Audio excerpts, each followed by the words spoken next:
এই মুহূর্তে কথা বলছি ঢাকা মহানগর দক্ষিণ শ্রমিক দল ও শ্রমিক দলের সভাপতির সাথে। আসুন জনসাধারণের উদ্দেশ্যে ভাইয়ের মুখে কথা শুনি। ভাই কিছু কথা তুলে ধরুন। কথা তুলে ধরুন। আজকের মে দিবসে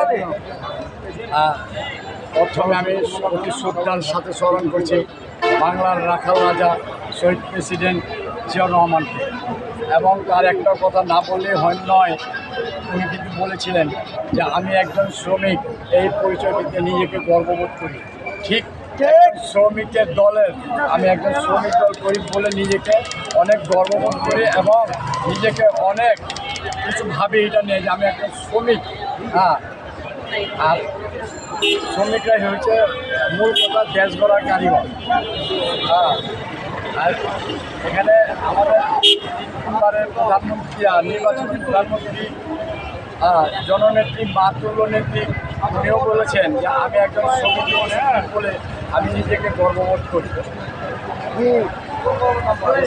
দেশনায়ক তারেক রহমানও বলেছেন আমি একজন শ্রমিকের সন্তান, এই পরিচয় দিতে নিজেকে গর্ববোধ করি। শ্রমিকদের ন্যায্য হিস্যা আদায় করা, তাদের শ্রমঘণ্টা কমানো এবং তারা যাতে যেই স্থানে কাজ করে তাদের সুরক্ষা, কাজেরও সুরক্ষা, ন্যায্য মূল্য, ন্যায্য মজুরি, এগুলি আমরা চাই। 8 ঘন্টা ডিউটি কার্যকরী হতে হবে।